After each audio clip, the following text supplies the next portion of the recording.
정리할 사안들이 많은데 오늘 황교안 전 총리 체포가 된 걸로 지금 알고 있는데요. 알려지고 있는데 오늘 아침에 들어온 속보죠. 황교안 집에서 체포를 했고 지금 압수수색도 진행하고 있다. 네. 지금 속보가 들어오고 있네요. 체포는 됐네요. 체포는 돼 네. 있고 내란 선전선동 혐의고 압수수색도 진행이 되고 있다. 이렇게 좀 알려지고 있는데 이렇게 체포를 잘 할 수 있군요. 예. 윤석열을 이렇게 체포를 못한지 다시 한번 안타깝다는 생각이 네. 드는데 자 황교안 체포 이걸 보면서 내란 선전선동 혐의로 체포하고 있는 모습을 보면서 국민의힘 추경호도 그렇고 관련돼 있는 국민의힘 의원들도 좀 많이 떨고 있겠다 이런 생각이 들어요. 아니 내란입니다. 내란. 네. 내란 이 황교안 전 총리가 뭐라 그랬냐면은 비상계엄이 선포됐다. 지금은 나라의 혼란을 막는 것이 최우선이다라고 하면서 나라를 망가뜨린 종북 주사파 세력과 부정선거 세력을 이번에 반드시 척결해야 된다. 이 계엄을 옹호하면서 예. 내란을 선동한 행위 이 자체가 너무 명백하잖아요. 이걸 어떻게 바꿀 수 없는 행위예요. 남아 있으니. 제가 지난번에도 말씀드렸지만 예. 내란 선동으로 이석기 전 의원이 물론 국가보안법 위반과 같이 했지만 9년형을 선고받았습니다. 네, 예비음모는 무죄가 나왔고요. 네. 선동으로 9년형입니다. 국가보안법 위반 같이 해서. 그러면은 그러면은 황교안 전 총리 어떻게 됩니까? 이 중죄입니다, 중죄. 이제 뭐 내란 우두머리가 지금 떡하니 지금 왔다 갔다 하고 이러니까 네. 뭐 이런 거 선동이 뭐 큰 죄인가 중죄입니다. 이 내란 선동으로요 통신당이 해산됐습니다. 네. 자 황교안 전 총리 체포가 됐다라는 속보 들어와 있는데 이거는 뭐 이제 엄히 다스릴 수밖에 없는. 일단은 예.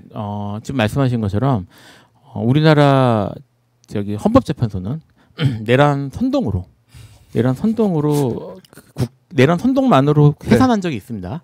정당 해산 사유에 네. 해당되는 매우 중대한 범죄고요. 예. 지금 이게 제가 범죄 구성을 어떻게 했는지 잘 모르겠는데 이게 계엄령 선포된 상황에서 지금 기장을 보면 체포된 상황에서 우원식 국회의장과 한동훈 전 국민의힘 대표를 체포하라고 글을 올렸다라는 것인데요. 이걸 좀 내란 선동으로 구성을 했는데 네. 이게 저는 이제 법률가 입장에서 그 12.3 내란의 가장 중요한 법적 이슈 중에 하나는 내란의 종결 시점이라고 보거든요. 왜냐하면 내란이 종결된 이후에 벌어진 일들은 독립된 사안이 되는데요. 네. 내란이 진행 중인 사안에서 이런 일이 벌어진 거는 전부 내란의 방조로 들어. 그러니까 이제 그 지금 윤석열이 종범이 되는 거예요. 그러니까 끌려 들어갑니다. 윤석열 범죄에 끌려 들어가는데 지금 이거면 제가 봐서는 별도의 내란 선동이 아니라 윤석열 내란에 같이 동조해서 들어간 걸로 묶일 가능성이 법리적으로 있어요, 충분히. 그래요. 그러니까 이제 그래서 종결 시점이 언제인지가 예를 들면 이렇습니다. 종결 시점을 좀 길게 잡으면 그 사이에 국민의힘에서 내란 지지하고 했던 사람들이 한둘이 아닌 정치인들, 그렇죠. 그 사람들이 전부 내란 공범으로 묶입니다. 그래서 이게 중요하다는 얘기예요. 근데 이게 이제 그 시점이 저는 전적으로 개인적인 거지만 그 윤석열에 대한 적어도 탄핵 결의된 시점까지는 탄핵 의견 왜냐하면 그때까지는 대통령 권한을 행사할 수 있잖아요. 예. 그래서 대통령 권한 중지된 시점인 내란 그 탄핵 의결 시점까지는 저는 인정이 돼야 된다는 입장이에요. 국회 의결까지는. 그 변호사 입장에서 그렇게 보는데 그때 그게 상당히 시간이 걸렸거든요. 맞아요. 그리고 그 과정에서 국민의힘이 막 투표 안 하고 이런 그 내란 그걸 중재 대통령 권한을 중지시키는데 비협조적인 태도를 보였던 게 저는 다 묶일 수 있다고 봅니다. 네. 그래서 이게 지금 아마 나중에 어떻게 의율돼서 기소되는지가 중요한 문제일 것 같은데, 저는 그렇게 보고 있기 때문에 황교안도 내란의 공범 중 하나로 들어갈 가능성이 충분히 있고요. 네. 있고 중하게 처벌받겠죠 그러면?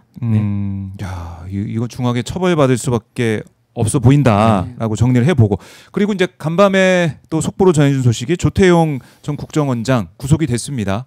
그렇습니다. 구속이 됐는데 이거는 예상을 하셨죠? 구속돼야죠. 네. 아니 지금 구속이 될 수밖에 없는 사람들이 구속이 안 된 게 문제지. 지금 말씀하셨듯이 지금 황교안 전 총리도 내란 방조까지도 당연히 의율이 될 텐데 왜 선동으로만 했을까라는 의문을 가질 수가 있거든요. 네. 그렇기 때문에 지금 내란에 지금 조태용 원장 같은 경우는 주요 임무 종사자 저는 이렇게 보여지고요. 네. 이거 내란의 주요 임무 종사를 했는데 어떻게 구속이 안 됩니까? 당연히 구속 재판이 돼야 됩니다. 그러니까 증거인멸 염려가 있다라고 얘기를 했는데 계엄 당시에 홍장원 전 국정원 1차장의 동선이 담긴 국정원 CCTV 영상을 국민의힘 측에만 제공을 하고 민주당 측에는 자신의 동선이 담긴 영상은 민주당 측에 제공하지 않았다. 네. 정치가면 금지 의무를 위반한 혐의도 있고 그다음에 비상계엄 선포 계획을 알았음에도 대국민 담화 이전에 국회에 보고하지 않아서 직무를 유기한 혐의도 있다. 이렇게 좀 전해지고 있는데 이것도 이제 중한 혐의라고 볼 수 있겠죠. 어떻게 중한 혐의인데요. 예. 좀 법리적으로 의미가 있습니다. 법리적으로 의미가 있다. 의미가 있습니다. 일단 예. 지금 홍장원의 그러니까 지금 이제 죄송합니다. 홍장원이 아니고 저기 그 조태용이죠. 조태용 전 원장. 예, 조태용 전 원장의 네.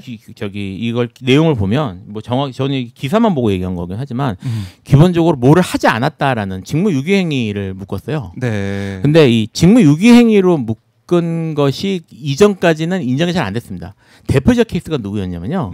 그 국무총리 한덕수 같은 경우에 네. 초반에 이제 기억하시겠지만 그 탄핵이 기각됐잖아요. 탄핵 기각됐을 때 이제 국무총리로서 적극적으로 내란 행위를 막지 못했던 그런 것들을 문제를 삼았었거든요. 왜냐하면 한덕수가 그때 당시에 어떤 구체적인 행위를 했는지는 아직 수사가 이루어지지 못해서 총리 나오지 않았지만 적어도 거기에 국무총리로서 그러니까 이제 대통령을 보좌하고 국무총리 바로 밑에서 국무총리 이걸 총괄하는 입장에서 내란 행위를 막았어야 되는 게 아니냐라는 이제 그런 식의 법리 구성으로 들어갔는데 그게 인정이 안 됐던 거예요.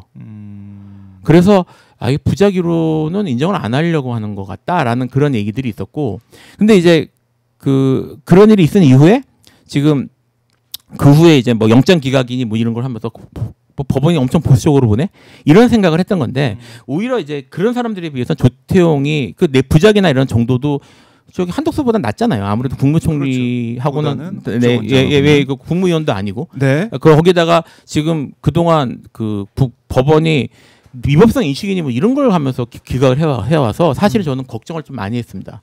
이것까지 기각이 되면 진짜 얼마나 좁게 보려고 하는 거야라고 했는데 결국은 법원이 뭐 국민적 여론이나 뭐 점점 밝혀지고 있는 그런 내란의 실체나 이런 것들에 대해서 네. 더 이상 부정하지 못하는 상황이 된 게 아닌가 싶어요.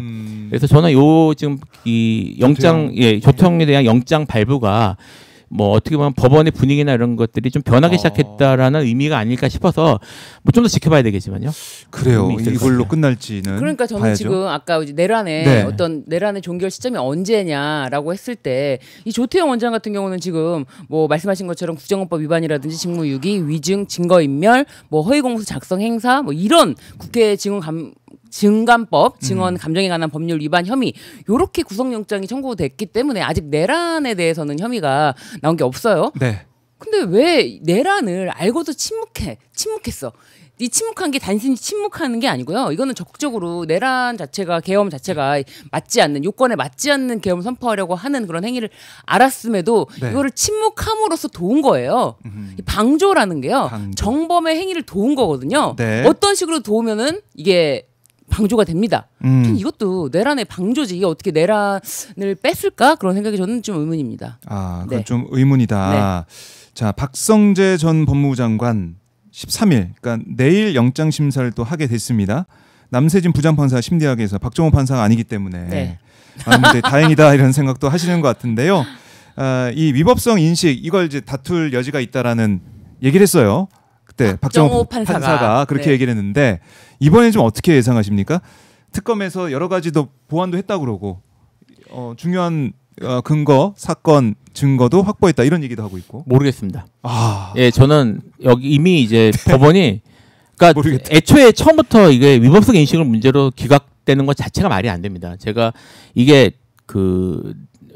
제가 이제 전에 한번 얘기를 했던 것 같은데 그 전두환의 5.18, 12.12 내란과 그 법원에서 그 당시에 그 대법원 판결에서 언급한 내 국헌 문란 행위가 7개 정도로 정리가 되는데 그 중에 4개가 일치를 해요. 이번 건이 절반 이상 일치를 하고요. 그거는 뭐 보면 딱 나오거든요. 그게 일일이 쫙 열거가 돼 있기 때문에 그럼에도 불구하고 그 사실은 그 매우 유명한 판례고 그걸 법무부 장관이 몰랐다는 건 말이 안 되는 소리죠. 우리나라에서 제일 잘 알아야 될 사람이 그렇죠. 몰랐다는 거잖아요. 근데 거기에 대해서 위법성 인식이 없었다는 판단이 나왔기 때문에 네. 너무 어이가 없었는데, 근데 이번에 그러니까 그 판단 자체가 사실 그걸 기각했다는 것 자체가 말이 안 되는 거였거든요. 근데 지금 이 지금 이제 조태용을 박정호 판사가 발부를 했다니까 네. 뭐 생각이 좀 바뀌었는지는 모르겠습니다만, 저는 기본적으로 이 현재 내란 전국이나 이런 것에 대해서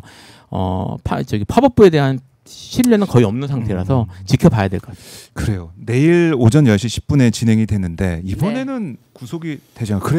그럼에도 불구하고 돼야 된다고 봅니다. 네. 이게 우리 지금 김필성 변호사님께서 모르겠다라고 하는 말은 그만큼 사법부에 대한 신뢰가 없다. 네. 사법부를 도저히 신뢰할 수가 없다. 도저히 이거를 있을 수 없는 일을 자꾸만 발생시키니까 사법부를 신뢰할 수 없다는 그런 표현을 그 마음, 모르겠다라는 우리 국민들의 표현을 한 마음. 것이지. 예. 이 사법부 정신 차려야 됩니다.